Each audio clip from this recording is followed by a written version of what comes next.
Assalamualaikum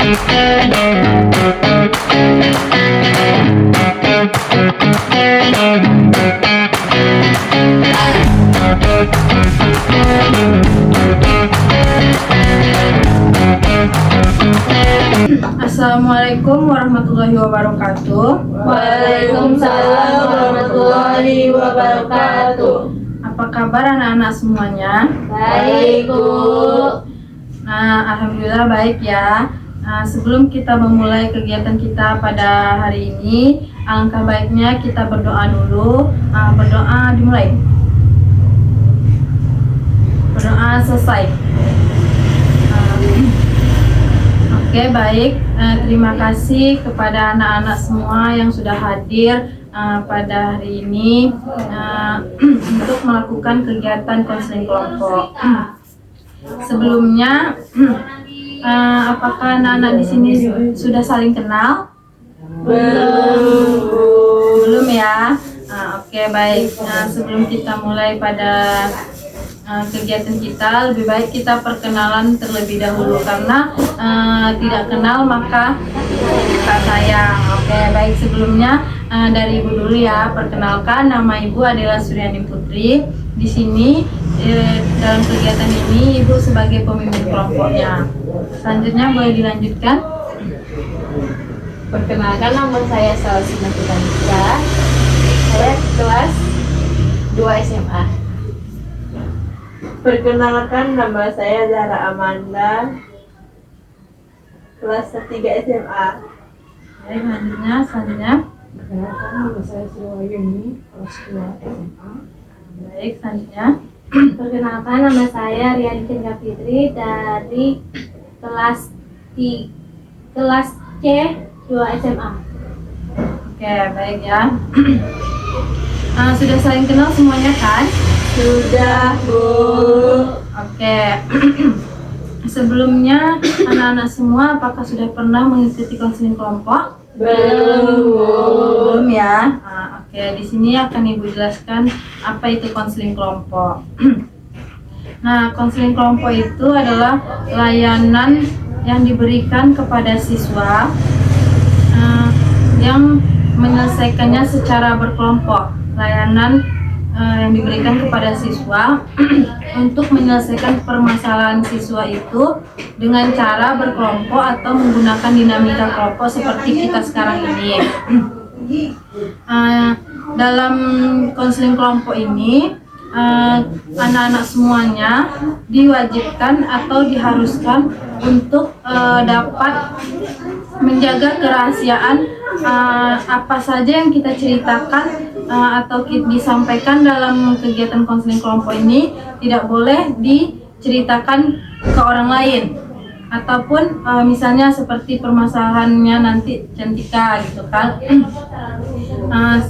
Setelah melakukan kegiatan konseling kelompok ini, kalian tidak boleh menceritakan permasalahan yang sudah diceritakan Cantika tadi ke luar atau ke orang lain. Mengerti?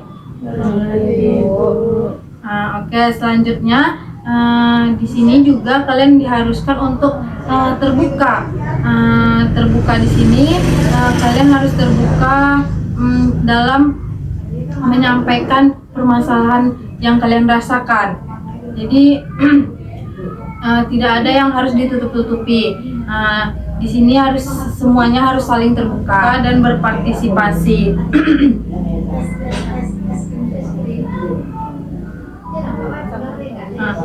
Dan juga di sini kalian harus sukarela dalam melaksanakan kegiatan ini. Apakah kalian sukarela dalam melaksanakan kegiatan ini? Oke, baik ya. Apakah sudah paham anak-anak semuanya? Paham, Bu. Nah, dalam kegiatan kita pada hari ini akan kita laksanakan selama 45 menit. Apakah anak-anak menyepakatinya? Sepakat, Bu. Oke, baik ya. Nah, jadi dalam konseling kelompok ini kalian harus saling berpartisipasi karena partisipasi kalian semua sangat dibutuhkan dalam kegiatan ini. Oke, baik. Di sini kita akan melaksanakan konseling kelompok dengan pendekatan RIBT. Yang mana pendekatan RIBT itu ialah mengubah pola pikir kalian, yang irasional menjadi rasional gitu. Oke, sudah paham kan? Paham. Baik. Di sini langsung saja kita mulai dari sebelah kiri saya dulu. Bisa diceritakan apa permasalahan yang dirasakan? Permasalahan saya saat ini, Bu, saya kurang pede saat berbicara, Bu. Baik. Selanjutnya, Kalau saya pun pada SMA ini, saya tidak akan melanjutkan ke perkuliahan karena takut tentang skripsi. takut tentang skripsi, jadi tidak mau kuliah, takut kuliah. Oke, baik. Selanjutnya,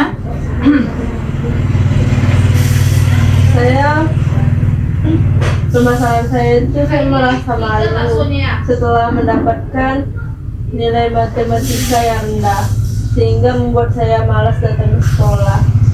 oh jadi kamu malu dan tidak mau datang ke sekolah. Ya. Oke, baik. Nah, selanjutnya, Saya merasa takut karena sebentar lagi ujian dan saya takut gagal. Jadi itu membuat saya jadi panik, cemas, berlebihan. oke, baik. Nah, dari permasalahan yang sudah anak-anak sampaikan tadi, permasalahan mana yang akan kita bahas pada saat ini yang masalahnya itu sangat urgent dan harus diselesaikan sekarang juga gitu. Coba kita sepakati permasalahan siapa dulu yang akan kita bahas di sini, Ada yang bisa mengusulkan permasalahan siapa? Ya, Saya saja, Bu. apakah yang lain setuju? Setuju. Setuju ya? Oke, baik. Sekarang permasalahan yang akan kita bahas yaitu permasalahan Zara. Sekarang Zara coba boleh ceritakan kembali lebih detailnya permasalahan yang membuat Zara permasalahan yang Zara rasakan saat ini. Beberapa hari yang lalu saya kuis matematika. Ya. Saya mendapatkan nilai terendah Ya. dan guru itu mengumumkannya di depan kelas. Jadi membuat saya malu untuk datang ke sekolah. Makanya saya membolos. Oh, jadi Zara tidak masuk sekolah. Ya. Apakah yang lain ada yang ingin ditanyakan kepada Zara? Saya ingin bertanya, udah berapa kali bolos sekolah? Saya bolos sekolah sudah 1 minggu. Baik, jadi di sini si Zara ini dia mendapatkan nilai terendah pada saat mata pelajaran matematika dan dia merasa malu. Akhirnya dia membolos sekolah sudah seminggu. Apa yang terlintas di pikiran kamu pada saat kamu mendapatkan nilai itu? Saya merasa saya sangat bodoh. Saya merasa sangat bodoh dan merasa saya tidak akan berhasil. Jika kamu gagal berarti kamu bodoh. Berarti begitu pikiran kamu. Nah, apa akibat dari pemikiran kamu itu? Saya menjadi cemas, sedih, dan tidak mau mengerjakan tugas.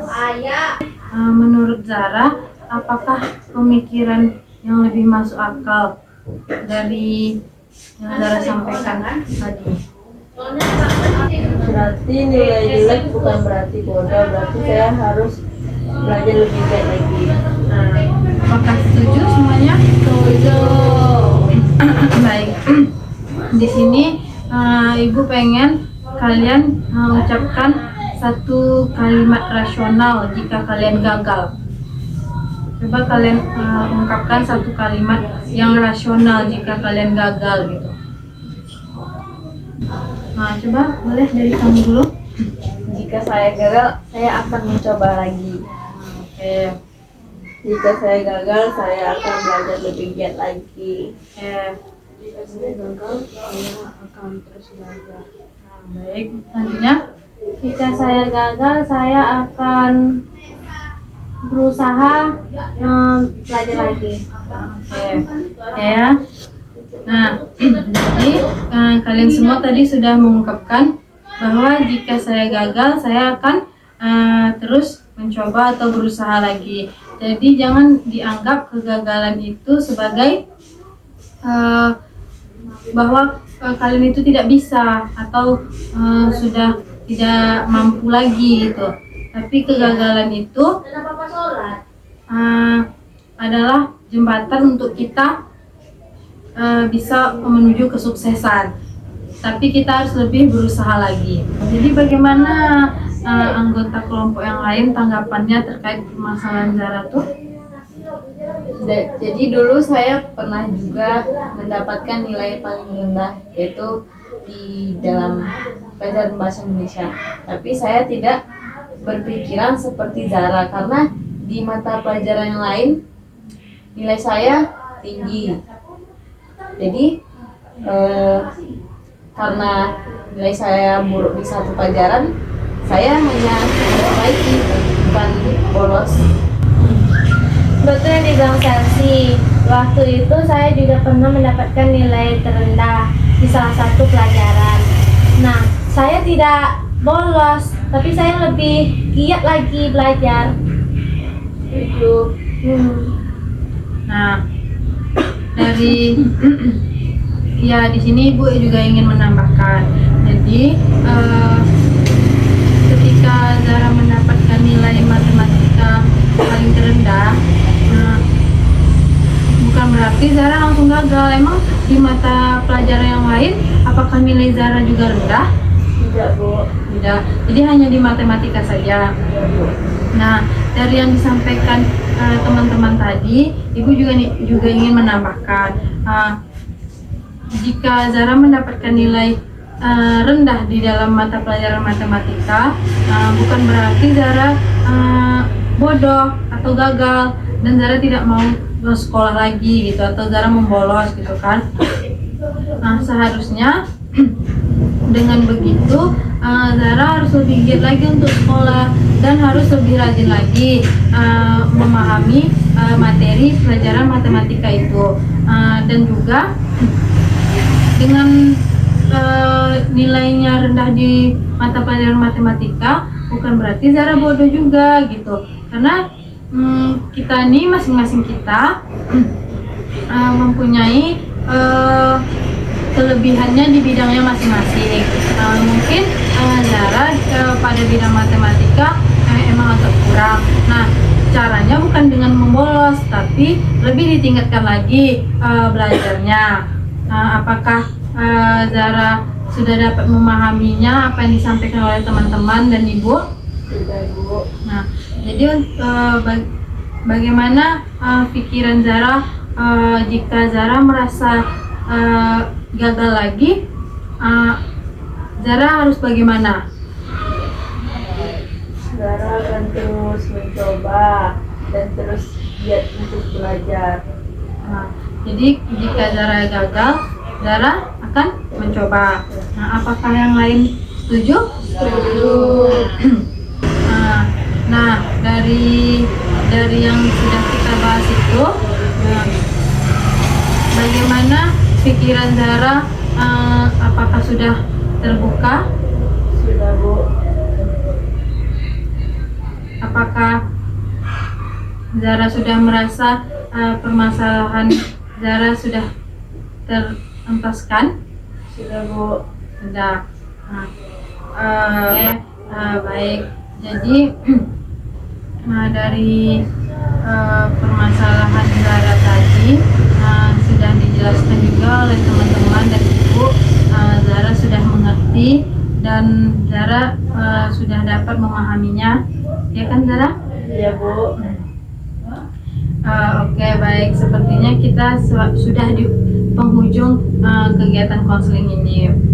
Nah, sebelum kita akhiri kegiatan konseling kita pada hari ini, di sini Ibu ingin meminta kalian untuk memberikan kesan dan pesannya terhadap kegiatan kita pada hari ini. Nah, siapa duluan yang ingin memberikan kesan dan pesannya? Saya Bu. Oke, baik. Zara, silahkan. Konseling kelompok ini dapat menyelesaikan permasalahan saya dan juga menyenangkan. Kesannya, teman-teman semua jika mengalami permasalahan seperti saya dapat terus berusaha dan jangan merasa gagal. Oke, baik. Selanjutnya siapa yang ingin memberikan kesannya dan pesannya? Oke.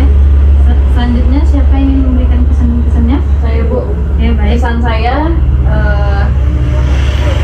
konseling ini bisa dapat membuka pikiran kita, dan pesan saya, semoga kita bisa berpikiran lebih positif lagi dalam menanggapi masalah. Oke, baik. Selanjutnya?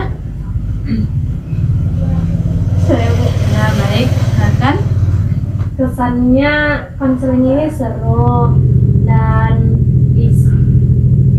menyenangkan. Nah, untuk pesannya, untuk pesan permasalahan yang ini, pesannya semoga kita bisa menyelesaikan masalah kita dengan berpikiran rasional. Oke, baik. Selanjutnya? Konseling saya di tempat ini sangat seru dan pesannya kita harus terus menjaga walaupun kita Oke, baik. Nah, jadi anak-anak semuanya di sini sudah memberikan kesan dan pesannya. Maka berakhirlah kegiatan konseling kelompok kita pada hari ini. Terima kasih kepada anak-anak semuanya yang telah mengikuti konseling kelompok pada hari ini dan juga telah memberikan kesan dan pesannya pada sesi kegiatan konseling kelompok kita pada hari ini. Mungkin sampai di sini kegiatan konseling kelompok kita akhiri dengan membacakan alhamdulillah. Alhamdulillahirabbil alamin.